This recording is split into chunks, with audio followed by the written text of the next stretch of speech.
social identity. Richard Spears and Haslam set a high premium on the fact that social identities are much more than self-perceptions. They also have value and emotional significance. To the extent that we define ourselves in terms of a group membership, our sense of esteem attaches to the fate of the group, and hence the fate of fellow group members is pertinent to our own. However, the meanings and evaluations that we attach to our group memberships are necessarily comparative. Who we are is partly defined by reference to who we are not. We will seek positive group distinctiveness through differentiation between social groups along valued dimensions of comparison. Consequently, I wish to argue, consistently with previous publications of mine, that this demarcation of I versus not I is a process of negotiation that is necessarily comparative along the proximity versus distance line. What are the parameters for social identification? Ashforth and Mal provide a number of parameters for social identification. They argue that A, social identification is a perception of oneness with a group of persons. B, social identification stems from the categorization of individuals, distinctiveness and prestige of the group, salience of outgroups, factors that traditionally are associated with group formation. And C, social identification leads to activities that are congruent with the identity, support for institutions that embody the identity, stereotypical perceptions of self and others, and outcomes that traditionally are associated with group formation. And it reinforces the antecedents of identification. This argument is consistent with my argument that dialectic contextualization is a process of self-categorization in terms of footing, power, solubility, and distance. Now, using collective identities for assimilation and differentiation. Pickett and Leonardelli set out to address the issue of how individual needs and motives influence identification processes and group behavior by focusing on two particular needs, namely the need for assimilation and the need for differentiation. They argue that humans are driven by a variety of needs, motives, and goals. In line with the tradition of examining how human behavior within the framework of individual goals and motivations, researchers studying group behavior in intergroup relations from a social identity perspective recognize that multiple motives may operate in a group context. Their main argument is that behavior is driven not only by realistic concerns, for example, conflicts over resources, but also by individuals' desire for positive social identity. This argument is consistent with Kaufman's self-marketing strategies, whereby speakers are believed to provide impressions about themselves that are concomitant with the line that they choose. Now, I move on to talking about national identity as a construct. Book approaches national identity as a sociocultural construction in which the national self is defined vis-a-vis numerous others.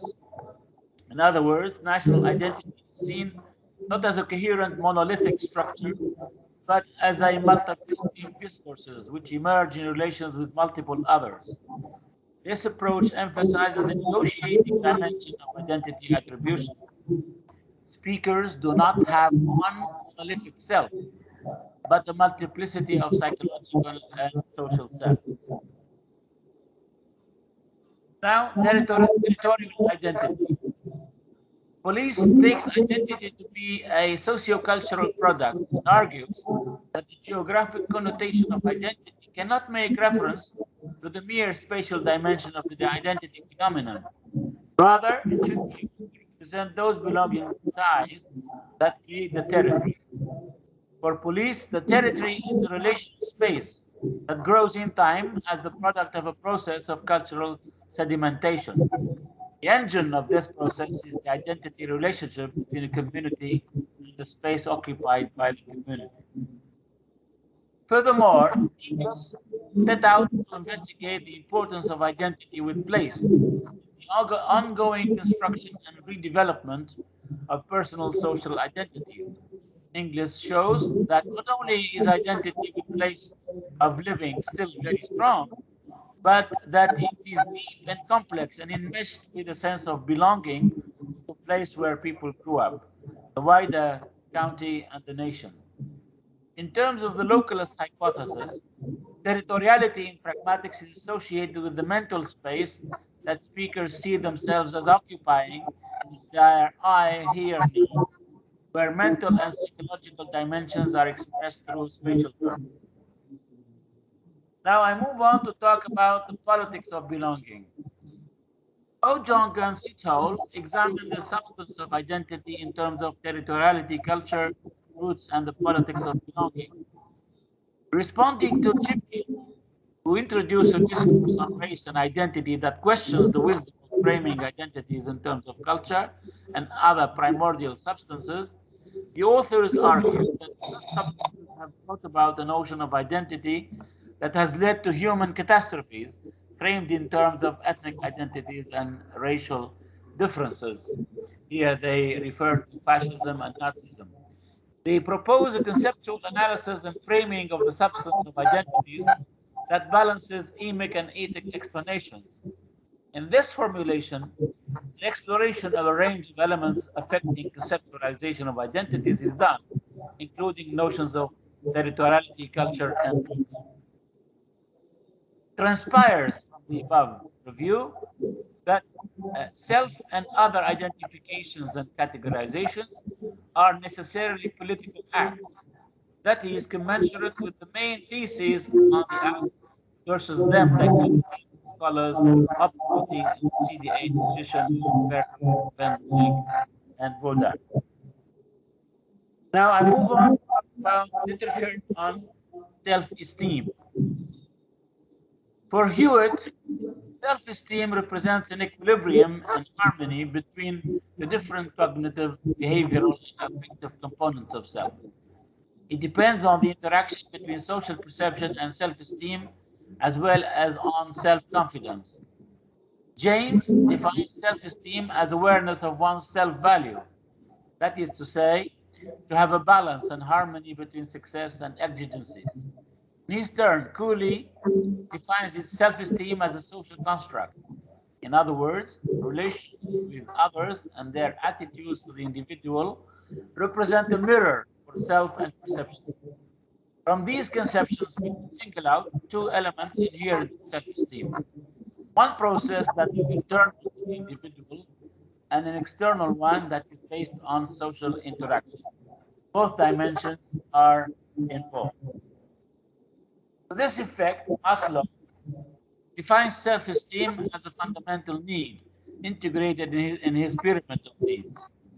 From this, a key element emerges. We cannot launch into a life project without a prior response to a self-esteem need.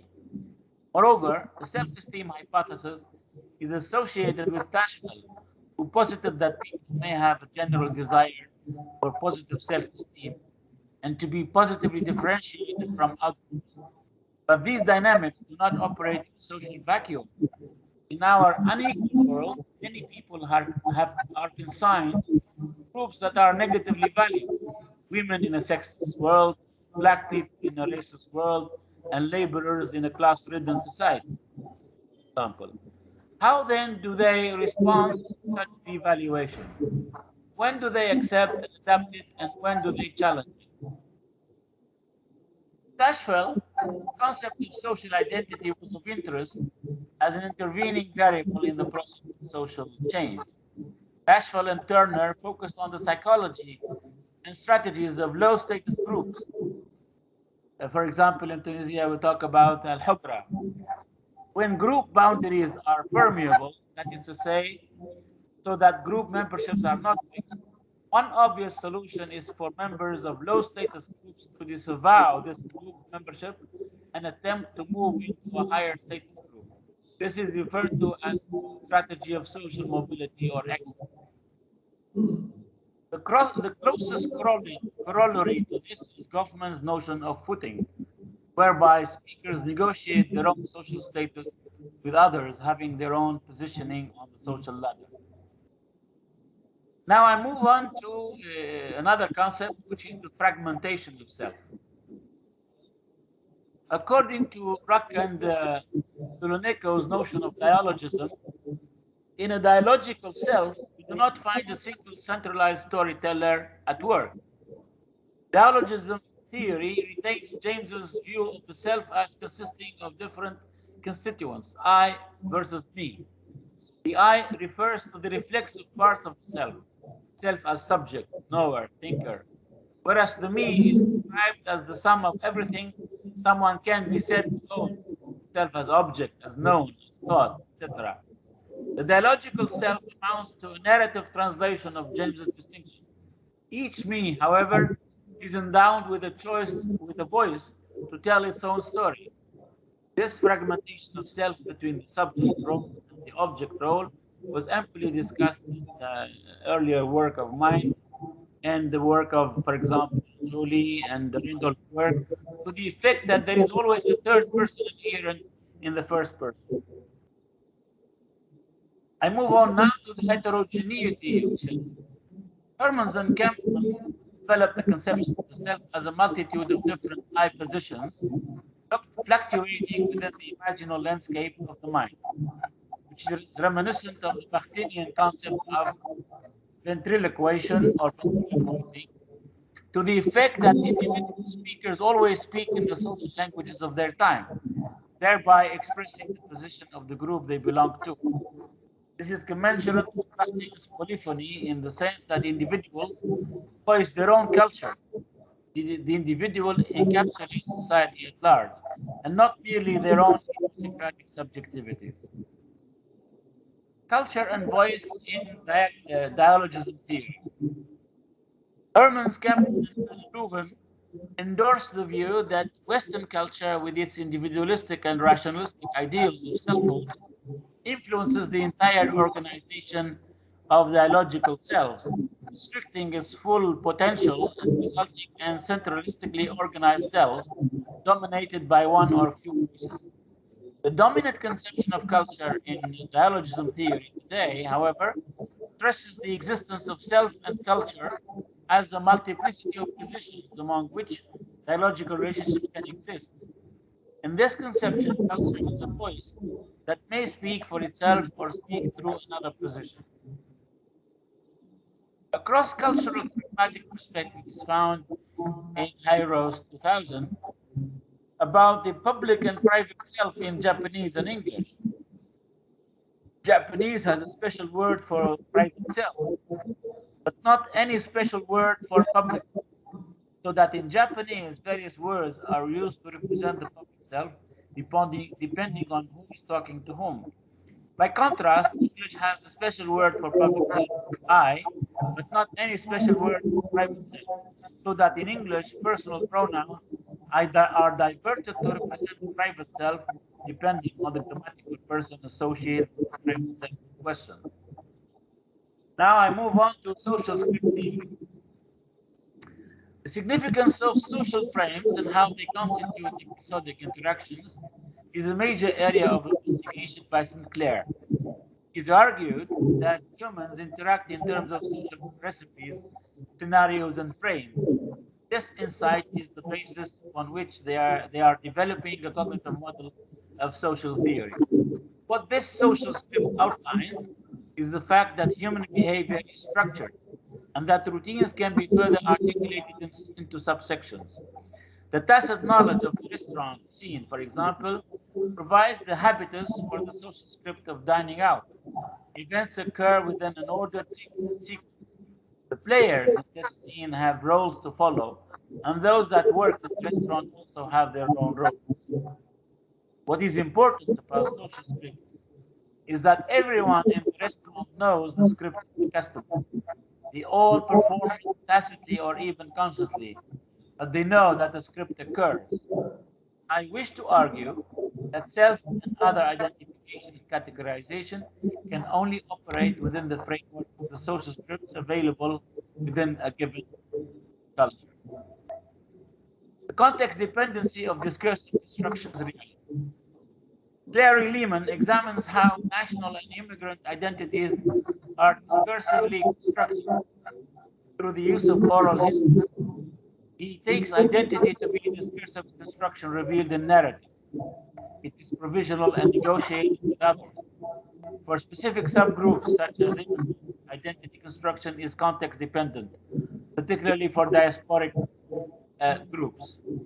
See also McKendy on the narratives of prisoners. It stands to reason, then, that any pragmatic approach to a phenomenon is context dependent. The processes of self and other identification and categorization are not an exception to this rule. Discursive constructions of identity. According to Nigria, social psychologists have produced a voluminous body of literature on discourse and identity. Their growing interest in the topic has been fueled by the postmodern discursive constructivist trend across social sciences. Following social constructivism representatives, identity is no longer analyzed as reflected in discourse. On the contrary, it is to be understood as made by discourse. What we are witnessing in the inquiry on identity construction is a relocation of identity from the private realms of cognition and experience to the public realms of discourse and other semiotic systems of meaning making. With this theoretical shift comes one of the most intriguing challenges that the researchers have been confronted with, namely how to identify identity construction in various types of discourses. For example, ordinary versus institutional, spoken versus written, text versus image. 5 discursive analytic methods and sets of methods have widely spread across the disciplinary spectrum of discourse and identity. Critical discourse analysis, discursive psychology, narrative analysis, conversational analysis, and ethnomethodology. While sharing the idea that language plays a central role in identity construction, these approaches vary in the extent to which identity is theorized. The analysis presented in Nigria's paper draws on the ethno-methodological notion of doing different kinds of identity, and the conversation analytical notion of identity as built through linguistic interaction. These approaches have been shown to be inherently interdisciplinary. You cannot tackle the question of belonging within one single discipline. Conclusion: I have attempted in this paper to argue that speakers construct their own mental representation of themselves through alignment with their in-group construed as us in comparison with others construed as not us, outgroup, from various psychological, social psychological, ethnomethodological, pragmatic, and discourse critical vantage points. The outcome of this negotiation of power is expressed in terms of inclusion versus exclusion, centripetal versus centripetal. It's also couched in value judgments of various degrees of strategic involvement versus detachment. In a nutshell, belonging is ineluctably social. Thank you.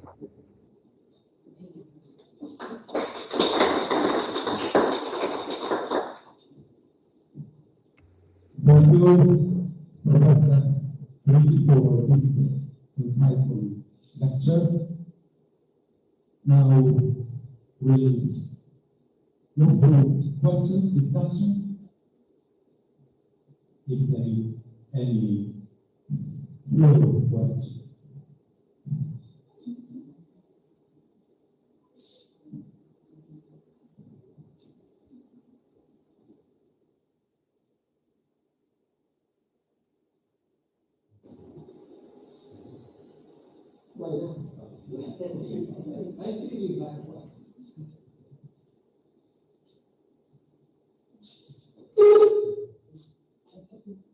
No, Professor Triki, can you hear me? Yeah, but the echo is too strong. I cannot really make out the words. Okay, well, this is your colleague, Ali Hashmi Abdami, formerly of the University of Stacks. Do you remember me? Can you write the question? At least I could read it. Can you send it as a message? Okay. I cannot hear you. I'm sorry. I can see you, but I cannot hear you. I can see you, but I can't hear you. Okay, press the triki. Can you hear me now?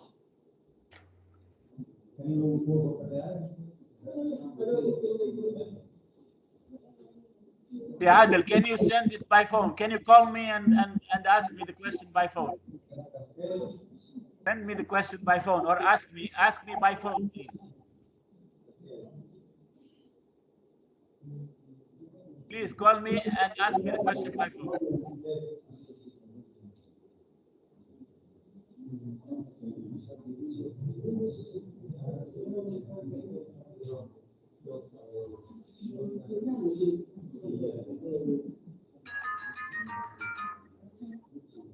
Yes, Bahru. Yes. What is the question?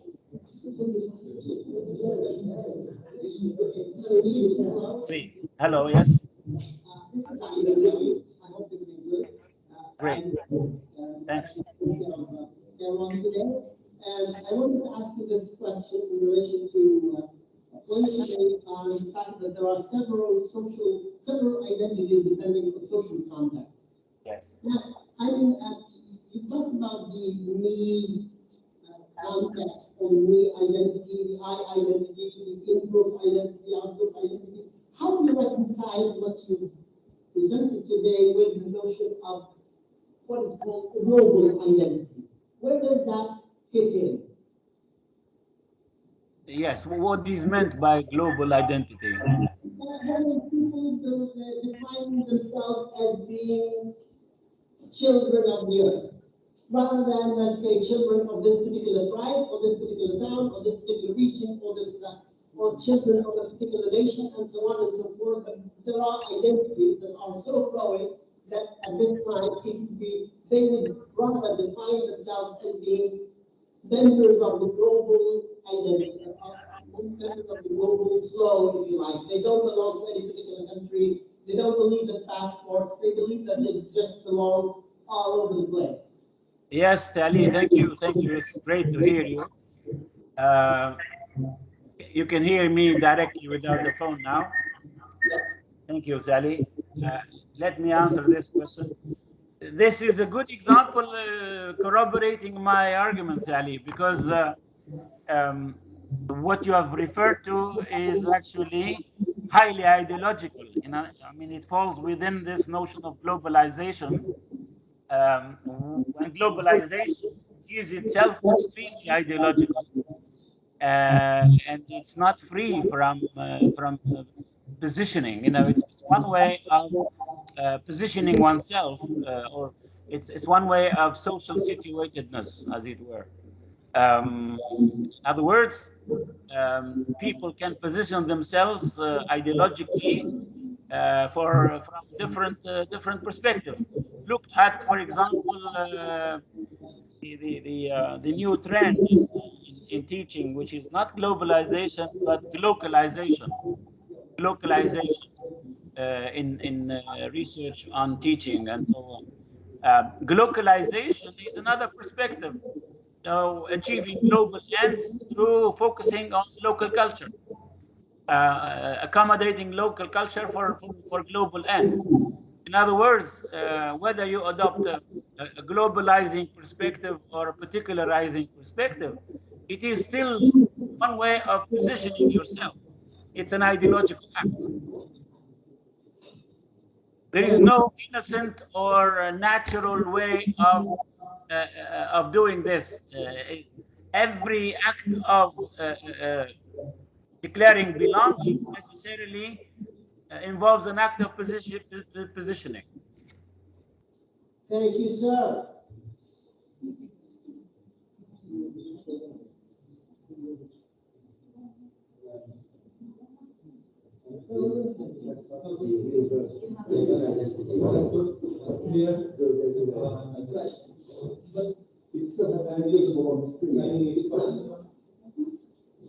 What is not here? Could you ask the second? Could you also ask the second, discussant to do it by phone, because I can't hear you. So I think if you have another question, you can do it by phone. I know.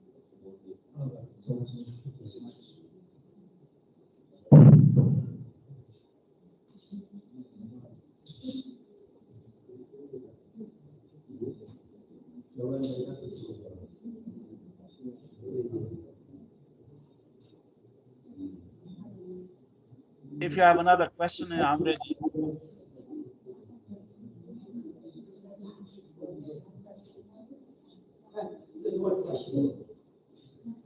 Try to use the phone. We? Wait.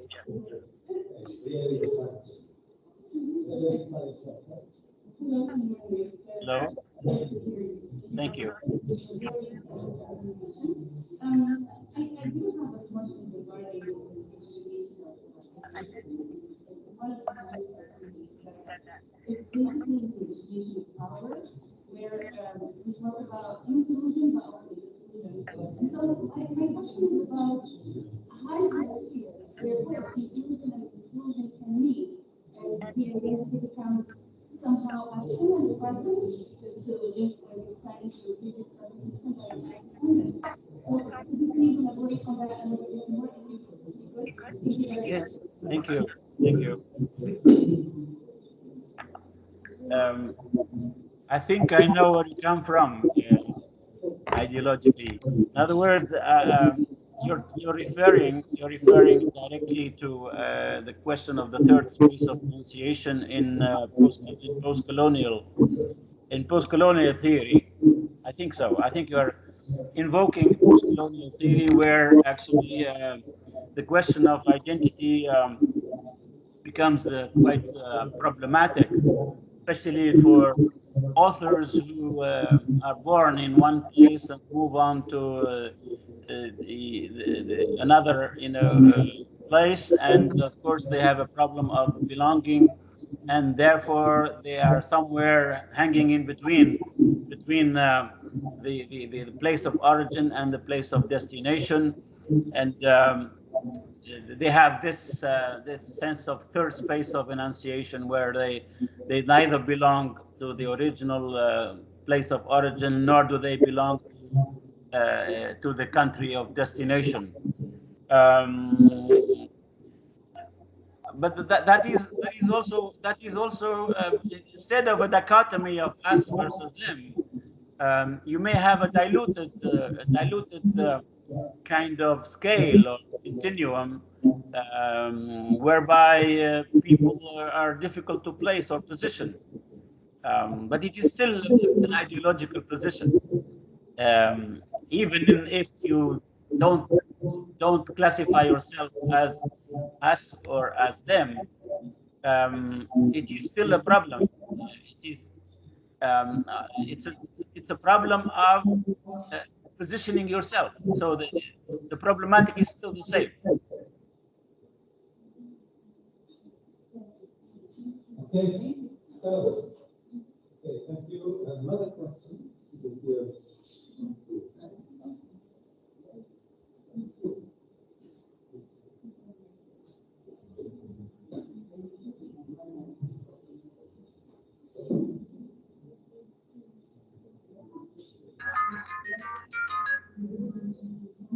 We hello.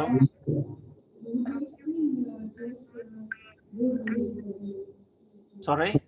Explain what? Would you explain Group behavior. Yes. Group behavior.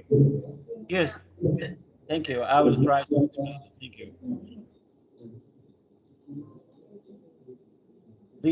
The gist or the tenor of social script theory is to move from what is personal and psychological towards what is social. In other words, when we talk about attributes of self, um, there is this tendency now in social script theory to avoid talking about something that is personal or idiosyncratic, and to move towards what is in common with others and what differentiates us from others. In other words, for example, let's take an example in the Tunisian context. I am a teacher. I'm a university teacher. So I can associate myself with the group of teachers versus other social categories. Teachers versus students, teachers versus uh, many other possible different social categories.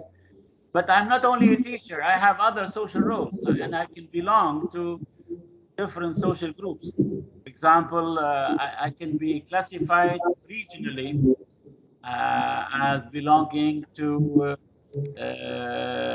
the uh, not to the center, but to the periphery. For example, where you have Tunis as the center and you have Sfax University as the periphery. So I could belong to the periphery in one respect and to the center in another respect. Um, uh, every one of us has different belongs to different social groups. We don't have one monolithic and identity. We belong at the same time to different social groups. I can be classified regionally as belonging to Sfax. I can classify myself politically as having a certain political orientation. I can classify each one of us belongs to different social groups. We can't have a monolithic identity. I can be, in one respect, I can be a conservative compared to other types of behavior. So my identity consists in being conservative, having conservative tendencies, and so on and so forth. You could be enlightened compared to other types of attitudes. In Tunisia now, this is our major problem. Our major problem now in Tunisia is this uh, division of Tunisians into various categories. Tunisians are now divided into various categories. We have lots of us's versus lots of them's. For example, you have now in Tunisia, after the 25th of July, we have all sorts of new distinctions and classifications. You have people who are in favor of X, or people who reject X. People who are loyalists versus people who are traitors, or people who are pro-reform, people who are against reform or who are reactionaries.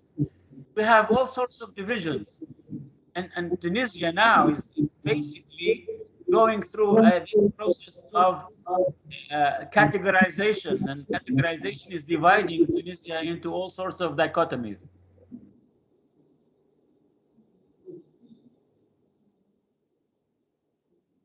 Yes.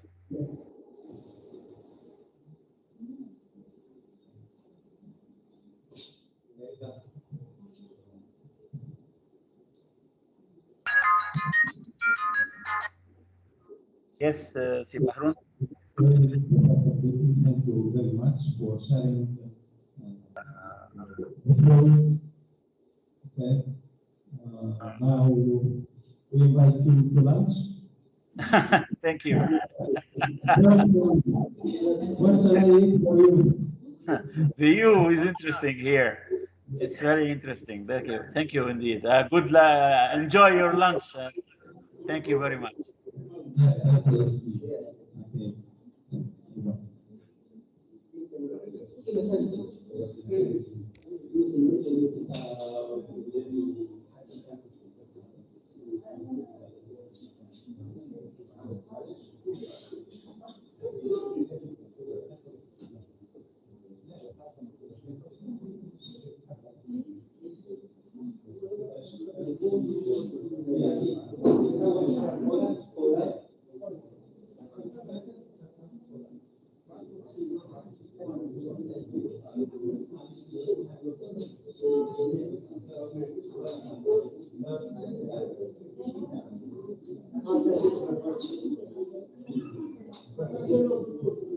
Okay.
قاعد يسجل لو انتهى اصلا سجل انت زاد قاعد